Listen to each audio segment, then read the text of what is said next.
AICC ಅಧ್ಯಕ್ಷ ರಾಹುಲ್ ಗಾಂಧಿ 2 ಕ್ಷೇತ್ರಗಳಲ್ಲಿ ಸ್ಪರ್ಧೆ ಮಾಡ್ತಿರೋದು ಸೋಲಿನ ಭಯದಲ್ಲಿ ಅಂತ ಬಿಜೆಪಿ ಟೀಕಿಸುತ್ತಿದೆ. ಆದರೆ ಅದ್ಯಾಕೋ ಕಳೆದ ಬಾರಿ 2 ಕ್ಷೇತ್ರದಲ್ಲಿ ಸ್ಪರ್ಧೆ ಮಾಡಿ ಗೆದ್ದಿದ್ದ ಮೋದಿ ಈ ಬಾರಿ ಒಂದೇ ಕ್ಷೇತ್ರ ಸಾಕು ಅಂತಿದ್ದಾರೆ. ಯಾಕೆ, ಏನಿದರ ಮರ್ಮ? ಡೀಟೇಲ್ಸ್ ನೋಡಿ.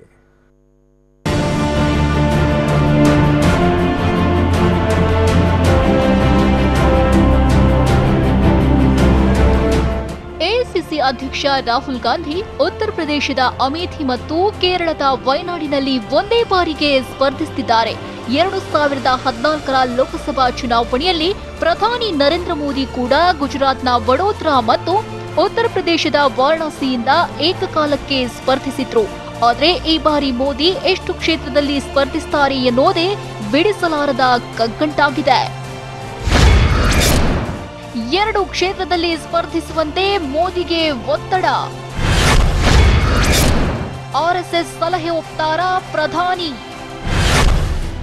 ಎಸ್, ಕಳೆದ ಬಾರಿ 2 ಕ್ಷೇತ್ರದಲ್ಲಿ ಸ್ಪರ್ಧಿಸಿದ್ದ ಪ್ರಧಾನಿ ಮೋದಿ ಈ ಬಾರಿ 2 ಕ್ಷೇತ್ರದಿಂದ ಸ್ಪರ್ಧಿಸಲು ಒಲ್ಲೆ ಎಂತಿದ್ದಾರೆ.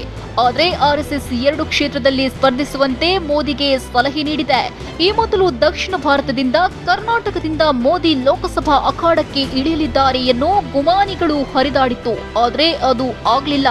ಆದರೆ ಆರ್ಎಸ್ಎಸ್ ಈ ಸಲಹೆ ಕೊಡುವುದಕ್ಕೂ ಕಾರಣವಿದೆ.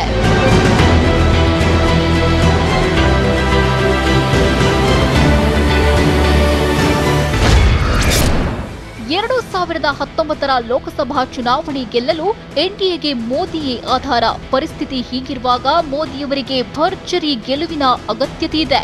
2 ಕ್ಷೇತ್ರದಿಂದ ಸ್ಪರ್ಧಿಸಿದ್ರೆ ಪ್ರಭಾವ ಹೆಚ್ಚು.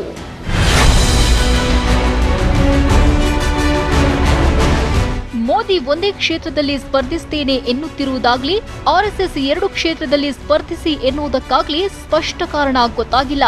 ಈಗ ಆರ್ಎಸ್ಎಸ್ ಹಾಗೂ ಬಿಜೆಪಿ ಹಿರಿಯರ ಒತ್ತಡಕ್ಕೆ ಮಣಿದು ಮೋದಿ 2 ಕ್ಷೇತ್ರಗಳಲ್ಲಿ ಸ್ಪರ್ಧಿಸುತ್ತಾರಾ ಅನ್ನೋದೇ $1 ಮಿಲಿಯನ್ ಪ್ರಶ್ನೆಯಾಗಿದೆ.